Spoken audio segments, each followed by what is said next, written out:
esteja tudo bem com vocês. A guerra da Ucrânia já completou mais de um ano, mais de 12 meses.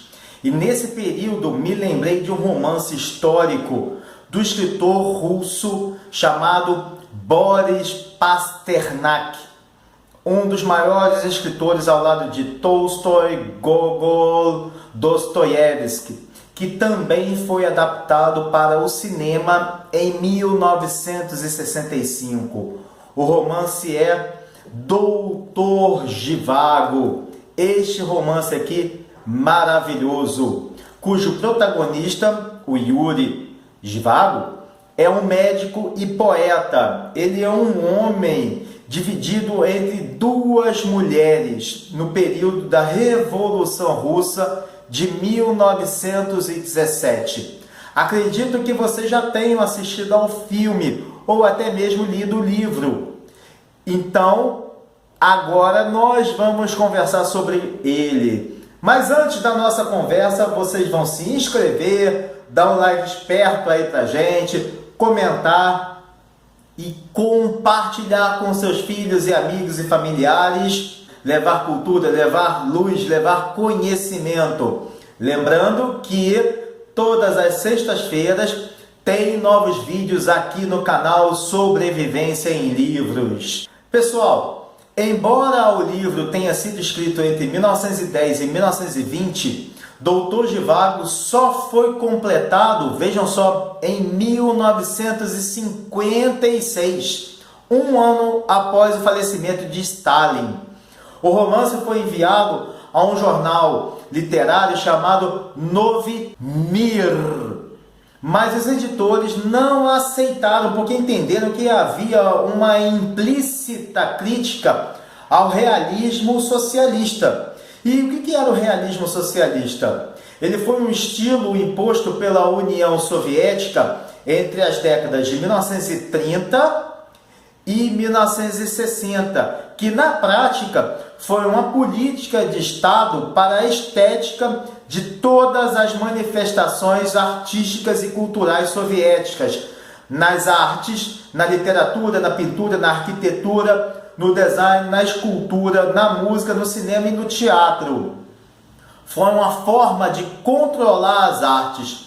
E também disseram que o livro tinha argumentos anti-soviéticos e uma sutil crítica ao stalinismo. Além disso, o Boris Pasternak, por meio da personagem Zhivago, mostra mais a preocupação com os indivíduos do que a coletividade. E isso era um choque à política da época. Em 1957, um editor italiano que havia conseguido contrabandear os manuscritos do romance, vejam só, contrabandear os manuscritos do romance da União Soviética para a Itália. Pasternak até brincou com ele, dizendo: você fica convidado a me ver no pelotão de fuzilamento. E apesar dos esforços desesperados da antiga União Soviética e dos editores soviéticos para impedir a publicação, Doutor Zhivago foi publicado em tradução italiana no dia 3 de novembro de 1957.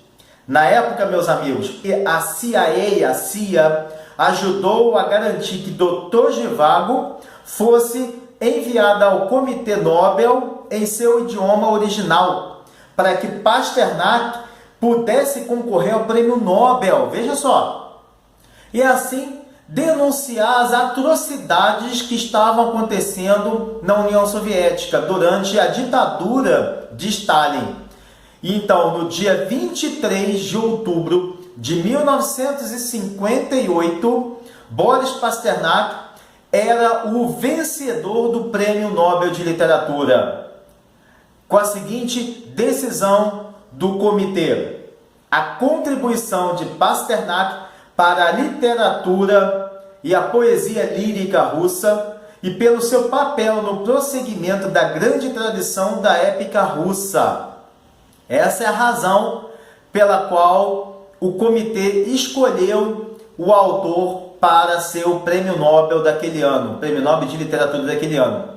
2 dias depois, o escritor enviou um telegrama para o comitê, para a Academia Sueca, dizendo-se infinitamente grato, emocionado, orgulhoso e surpreendido por ter vencido o prêmio Nobel. Meus amigos, o desespero dos soviéticos era tão grande que eles pressionaram a Academia Sueca para que não concedesse o prêmio a Pasternak.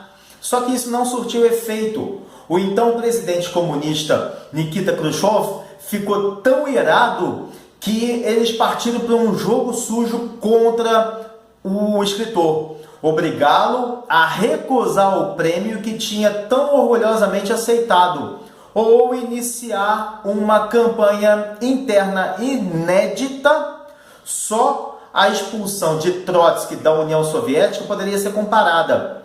Uma campanha de difamação ao escritor. Pressionado, o Pasternak não teve alternativa a não ser enviar um segundo telegrama ao Comitê do Nobel, dizendo, tendo em conta o significado dado ao prêmio pela sociedade em que vivo, tenho de renunciar à distinção imerecida que me foi conferida. Por favor, não considerem a minha renúncia voluntária. Que loucura, né, meus amigos? Enviar um telegrama para não aceitar o prêmio. Mas ele deixou bem claro que a renúncia não era voluntária. Mas, por outro lado, a Academia Sueca divulgou que essa recusa, é claro, de modo algum altera a validade do prêmio. Resta apenas a Academia, no entanto, anunciar com pesar que a entrega do prêmio não poderá ter lugar. Pessoal, mesmo depois de recusar o prêmio Nobel, a União de Escritores Soviéticos continuou a denunciar Pasternak na imprensa soviética, além de ele ter sido ameaçado por Khrushchev com exílio para o Ocidente. 2 anos depois dessa polêmica toda, na noite do dia 30 de maio de 1960, Pasternak veio a falecer de câncer dos pulmões em sua casa em Peredelkino. Até a década de 1980, a reputação do vencedor do prêmio Nobel, do Boris Pasternak, continuou a ser menosprezada na propaganda de Estado. Mas a poesia do escritor era publicada de forma clandestina. Somente em 1988, quando o então presidente Mikhail Gorbachev, lembram-se dele, proclamou as políticas de perestroika, que é a reconstrução e consistia na tentativa de recuperação política do país, e a glasnost, que é a transparência e liberdade de expressão da sociedade na ex-União Soviética, quando o país se desfez e virou a Rússia, que a obra de Pasternak foi retirada da censura, ou seja, há pouco tempo, um pouco mais de 30 anos. Meus amigos, então o romance Doutor Zhivago foi finalmente publicado em todas as semanas, em série, em um periódico que é a revista da época, que existe até hoje, a Novi Mir. E passou a ter uma posição anticomunista de denúncia ao regime da época. No ano seguinte, em 1989, Evgeny Borisovich Pasternak, filho do escritor, foi a Estocolmo, vejam só, em 1989, para receber então a medalha do Prêmio Nobel de Literatura concedida a seu pai. Meus amigos, sem spoiler, vocês sabem que aqui não tem spoiler, mas do que trata o romance? O romance Doutor Zhivago mostra Zhivago e seu amigo Pasha, 2 grandes apaixonados pela mesma mulher, cruzam a Rússia naqueles tempos de radical mudança política. Eles se envolveram em quase todos os tipos de tumulto que vivia a primeira metade do século XX na Rússia.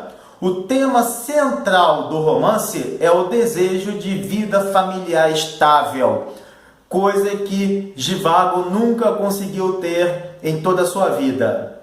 Meus amigos, logo no início do romance, Pasternak descreve o Zhivago no enterro da sua mãe. Ele está chorando, está desesperado. E aquele é um momento crucial porque ele mostra que toda a estabilidade emocional de Zhivago é destruída. E essa é uma tentativa de recuperar a segurança quando foi tirada dele tão cedo. E toda a sua vida é tumultuada de forma amorosa por causa da perda da sua mãe.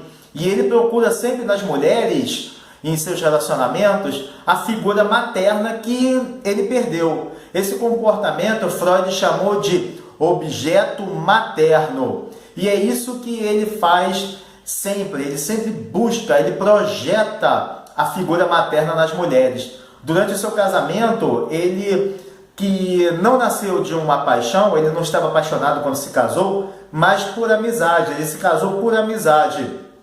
A sua esposa, Tônia, assume o papel de figura que Zhivago procurava. A Revolução Russa de 1917 foi uma luta ideológica que forçou tanto os jovens quanto os idosos a se alinharem e assumirem o risco da morte. O idealismo inflexível oprimiu todos os ideais de pensamento e de escolhas individuais, representados na constante tentativa de Yuri Zhivago de se ajustar à revolução. Ele não conseguia aceitar e se ajustar à revolução comunista. Porém, Yuri, por seu individualismo persistente, não que ele fosse uma pessoa egoísta, longe disso, ele se expressa através da poesia e reconhece a beleza em todos os aspectos da vida. Ele é sempre esmagado pela emoção. E isso faz com que ele fosse uma pessoa extremamente introspectiva. O seu caso com Lara foi alimentado primeiro pela paixão e pelo romantismo. Lara é a primeira mulher pela qual ele se apaixona de fato. No entanto, com o tempo vai passando, Zhivago percebe que a sua filosofia de vida se torna insustentável naquele clima que estava acontecendo durante o processo de implantação da ideologia soviética. Por isso, todas as suas tentativas de preservar a sua própria individualidade são absolutamente ineficientes, são inúteis. Como numa cena, apesar de uma relutância muito grande, ele atinge e possivelmente mata alguns jovens contra-revolucionários. Essa morte de pessoas é uma traição às suas crenças pessoais. E isso faz com que ele sinta uma dor muito profunda em sua alma e o apavora completamente por esse incidente. Pessoal, a recusa da Revolução Comunista em reconhecer a natureza individual, a natureza fundamental do indivíduo, faz com que Zhivago não seja capaz em nenhum momento de sobreviver na nova era soviética como um verdadeiro indivíduo. Então, quando jovem, Zhivago gostava de discutir política com pessoas cultas, como seu tio Nikolai. Nessa época, a sua visão era relativamente neutra e até mesmo a gente pode dizer que era ingênua, mesmo não sendo um completo entusiasta de uma revolução. Ele reconhecia que a Rússia precisava sim de uma profunda reforma, porque ela vinha de um czarismo, de uma opressão muito grande imposta pelo Império Russo. Tanto é que a última nação medieval ou feudal a cair, a abolir a monarquia absolutista foi a Rússia, através da Revolução de 1917. Então, todas as outras monarquias se transformaram, ou já haviam se transformado ou em república, ou se ajustado aos novos tempos. A Rússia foi a única nação que continuava feudal. E isso incomodava profundamente Zhivago, que via uma necessidade de reforma. Então, com o passar do tempo, ele percebe que muitos ativistas jovens políticos, principalmente, decoravam as ideias que ouviam, não partiam deles e repetiam para parecerem pessoas intelectuais. Então, Zhivago já começava a perceber uma espécie de palco, uma espécie de teatro, uma espécie de ele já via uma artificialidade nessas pessoas. Zhivago também nota que outros ainda buscavam gananciosamente o poder e tudo aquilo que eles prometiam não estava acontecendo, porque quando essas pessoas buscavam o poder para si próprios, essas pessoas aproveitavam o desespero do povo por mudanças e prometiam ao povo mais do que poderiam cumprir, ou mais do que pretendiam cumprir. Meus amigos, então era por meio desse Zhivago que Pasternak mostrava o que ele via enquanto ser humano de errado na Revolução. Inicialmente, os líderes revolucionários tinham boas ideias, mas por causa da corrupção moral, pelo desejo do poder e pelo dinheiro, essas ideias foram totalmente deformadas e esquecidas à medida que a Revolução se transformava de fato numa completa guerra civil, que mais tarde se transformou em uma ditadura de opressão, uma ditadura através de saques, uma ditadura de expansão de territórios e principalmente de saques contra os camponeses. A Ucrânia é um exemplo de nação que foi totalmente saqueada através da Revolução Russa de 1917 e com o passar das décadas. Mas a expansão territorialista não faz vítima somente a Ucrânia, ela faz vítima todas as nações vizinhas. E aqueles que se levantavam contra a ocupação de seus territórios eram assassinados, presos sem julgamentos, nada diferente, vejam só, nada diferente do regime anterior que era o czarismo. Então a Revolução Russa veio apenas para trocar o czarismo pelo comunismo na época, pelas ideais soviéticos, mas a política de opressão, a política de saque, a política da ditadura continuou. Os danos agora eram causados pelo esforço revolucionário corrompido a gerar trauma e sofrimento permanentes e devastadores na sociedade russa, o que existe até hoje dentro do território russo.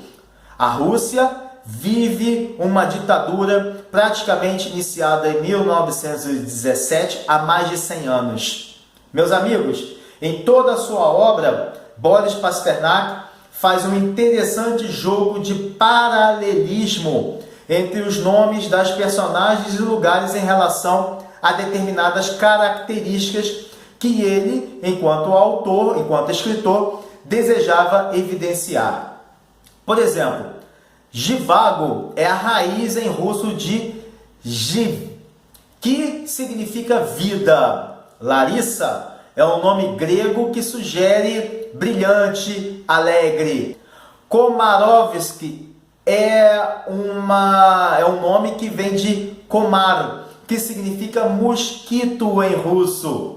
Pasha é o diminutivo de Pavel, para Paulo. Strelnikov é o pseudônimo de Pasha, ou Pavel Antipov, que vem de Strelok, que significa atirador, mas também pode ser designado Rastrelnikov, que é aquele que é carrasco.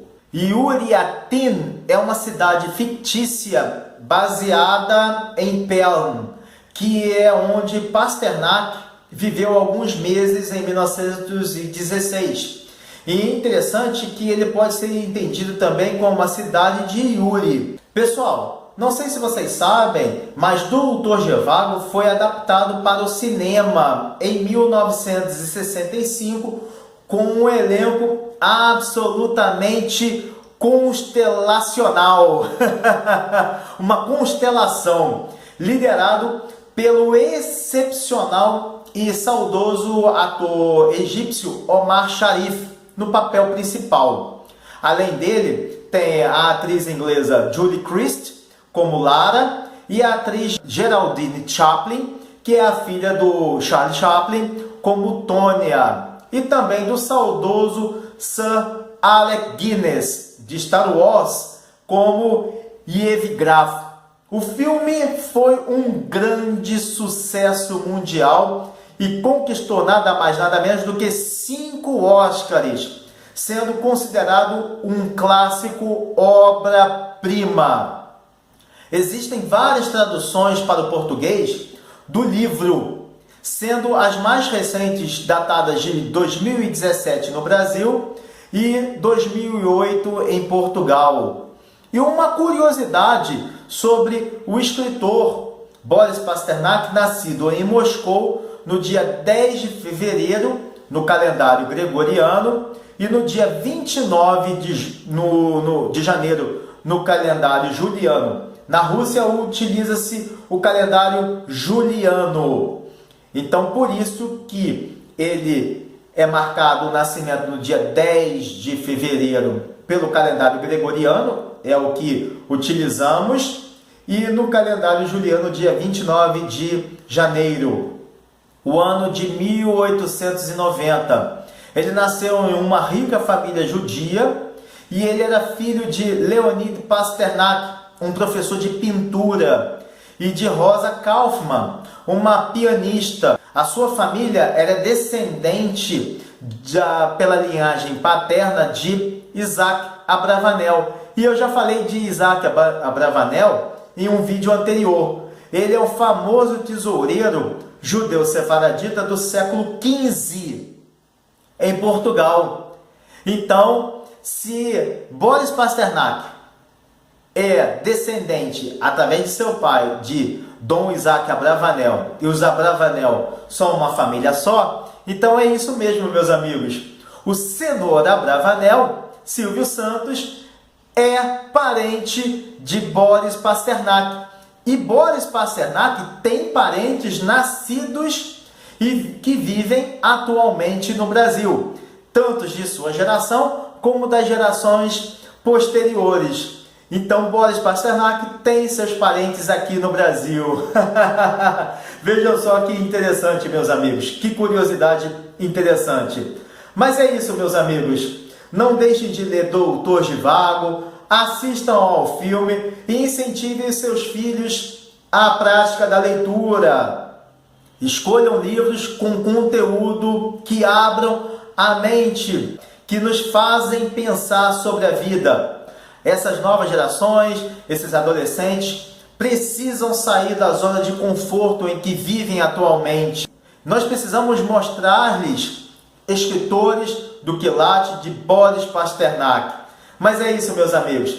Desejo Shabbat Shalom Mevorah, um sábado abençoado, uma semana de presença divina a todos. Um grande abraço e valeu!